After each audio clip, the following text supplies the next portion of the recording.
लोग question number 8 solve करते हैं 9.6 का।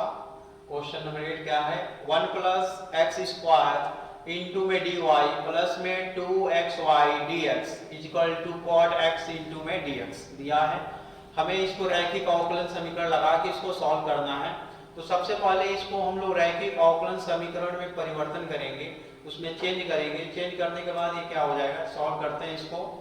दिया है 1 plus x square d y plus में 2xy dx इक्वल टू में दिया है cot x dx। ठीक है, ये दे रखा है। अब हम क्या करेंगे, जो dx है उसको एक साइड कर लेंगे, जो dy है उसको एक साइड कर लेंगे। करने के बाद हमारे पास क्या हो जाएगा, 1 plus x square d y दिया है। चलो dx वाला उस साइड ले जाओ, तो dx वाला जब उस साइड ले जाएंगे तो क्या होगा, cot x इंटू में dx माइनस 2xy और dx। ठीक है, अब क्या हो जाएगा, 1 plus x square d y equal to, इसमें से क्या कॉमन हो जाएगा सर, dx कॉमन कर लो। dx कॉमन कर लोगे तो क्या हो जाएगा, dx बाहर निकल जाएगा ब्रैकेट के। जब बाहर निकल जाएगा तो इस dx को हम क्या करेंगे, यहाँ डिवाइड करेंगे। यहाँ पे डिवाइड कर लीजिएगा तो क्या हो जाएगा, और 1 प्लस एक्स स्क्वायर को यहाँ आप डिवाइड कर लो तो क्या हो जाएगा, चलो यहीं पर रहने दो 1 प्लस एक्स स्क्वायर को, x square d y upon d x, इस डी एक्स को यहाँ डिवाइड कर देंगे तो ये आ जाएगा कॉट एक्स माइनस में 2xy। ठीक है, इस माइनस 2xy को इस साइड कर लीजिए तो ये आ जाएगा 1 plus x square d y upon में डी एक्स प्लस में 2xy is equal to cot x. अब इस 1 प्लस एक्स स्क्वायर को हटाने के लिए, क्योंकि d y upon d x के सामने यानी आगे वहां पे कोई भी टर्म नहीं होना चाहिए, कोई भी फंक्शन नहीं होना चाहिए। इसको हटाने के लिए हमें करना क्या पड़ेगा, 1 प्लस एक्स स्क्वायर को डिवाइड करना पड़ेगा कि ताकि हट जाए यहां से। तो दोनों पक्षों में हम क्या करेंगे, दोनों पक्षों में 1 प्लस एक्स स्क्वायर से भाग करने पर दोनों पक्षों में 1 प्लस एक्स स्क्वायर से भाग कर देंगे तो प्रत्येक टर्म में भाग देंगे। तो दीजिए भाग, इसका क्या हो जाएगा, भाग देने पे यहाँ पे आ जाएगा 1 प्लस एक्स स्क्वायर, नीचे भी 1 प्लस एक्स स्क्वायर इंटू में डी वाई अपान में डी एक्स। ठीक है, प्लस में 2xy, प्लस में 2xy, यहाँ पे 2xy हो जाएगा, नीचे 1 प्लस एक्स स्क्वायर। ठीक है, यहाँ पे क्या हो जाएगा, cot x अपान में 1 प्लस एक्स स्क्वायर। ठीक है, देखिए कट जाएगा, कटने के बाद यहाँ पे क्या हो जाएगा, डी वाई अपान में डी एक्स प्लस, देखिए y को अकेले करके बाकी के टर्म को एक साथ ले लो, 2x अपान में 1 प्लस एक्स स्क्वायर इंटू में y हो जाएगा।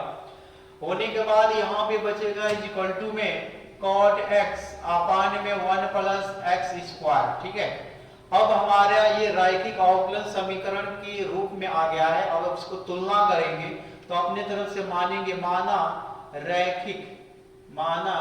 रैखिक अवकलन समीकरण क्या होता है, dy अपान में dx प्लस में py इक्वल टू q से तुलना करने पर जब तुलना कर देंगे तो क्या हो जाएगा, p का मान यहाँ पे देखिए y का आगे p है, यहाँ पे y का आगे 2x प्लस 2x अपान में 1 प्लस एक्स स्क्वायर दिया है तो उसको लिख लेंगे p इक्वल टू 2x अपान में 1 प्लस एक्स स्क्वायर और q इक्वल टू हो जाएगा, यहाँ पे पूरा टर्म q है तो यहाँ भी q है, तो cot x अपान में 1 प्लस एक्स स्क्वायर। ठीक है फ्रेंड्स, 1 प्लस एक्स स्क्वायर। अब हम लोग इंटीग्रेटिंग फैक्टर निकालेंगे। इंटीग्रेटिंग फैक्टर क्या हो तो शॉर्टकट में हम लोग IF से दर्शाते हैं। इंटीग्रेटिंग फैक्टर क्या होता है, e पे पावर p dx। ठीक है, integrating factor equal to e पे पावर p का वैल्यू क्या है, 2x अपान में 1 प्लस एक्स स्क्वायर dx। देखो इनका हम लोग डायरेक्ट अवकलन निकालेंगे। क्यों डायरेक्ट निकालेंगे, क्योंकि नीचे वाला का अवकलन ऊपर दिया है।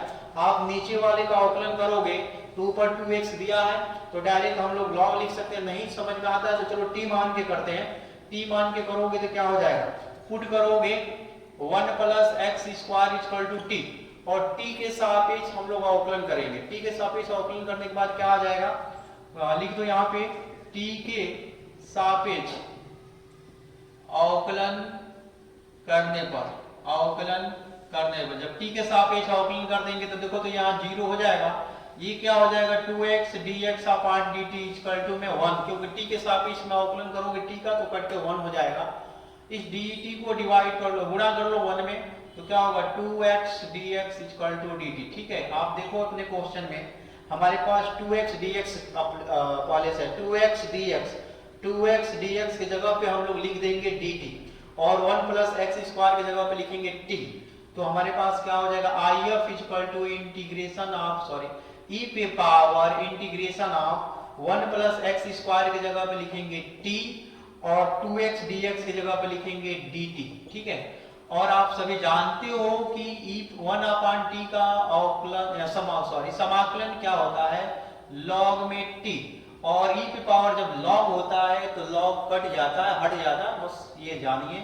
इंटीग्रेटिंग फैक्टर इक्वल टू क्या हो जाएगा t, और t का मान हमारे पास आया क्या है, t को क्या माने हैं 1 प्लस एक्स स्क्वायर। ठीक है फ्रेंड्स, ये 1 प्लस एक्स स्क्वायर आ गया।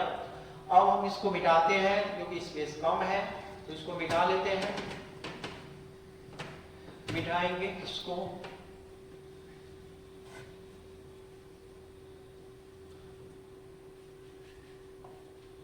q की मान की जरूरत है तो q को छोड़ देते हैं, q को नहीं मिटाएंगे।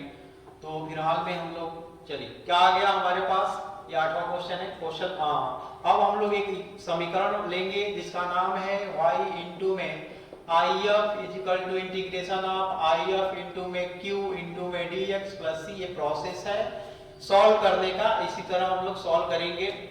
तो हमारे पास क्या हो गया integrating factor G, integrating factor कितना आ गया 1 प्लस एक्स स्क्वायर, लिख लेते हैं यहाँ पे 1 प्लस एक्स स्क्वायर, यहाँ भी 1 प्लस एक्स स्क्वायर लिख लेते हैं। q का मान कितना है cot x अपान में 1 प्लस एक्स स्क्वायर इंटू में dx प्लस में c। देखिएगा ये 1 plus x square 1 plus x square cancel हो जाएगा आपस में, और क्या हो जाएगा y इंटू में 1 प्लस एक्स स्क्वायर और integration of cot x into में dx प्लस में c। और cot x का समाकलन पता होना चाहिए log sin x होता है, तो हम लिख लेते हैं y इंटू में 1 plus x square log sin x plus में c। ठीक है फ्रेंड, अब क्या कर लेते हैं, थोड़ी सी आंसर चेंज होगा। अब हम 1 प्लस एक्स स्क्वायर को प्रत्येक टर्म में भाग दे देंगे, भाग देंगे तो क्या हो जाएगा log sin x अपान में 1 प्लस एक्स स्क्वायर, यहाँ भी क्या हो जाएगा 1 प्लस एक्स स्क्वायर। आइए ऊपर चला जाएगा तो क्या हो जाएगा y is equal to 1 plus x square पे पावर -1 इंटू में क्या हो जाएगा log sin x, फिर ये भी ऊपर चला जाएगा तो क्या हो जाएगा c इंटू में 1 प्लस एक्स स्क्वायर पे पावर -1। यही हमारा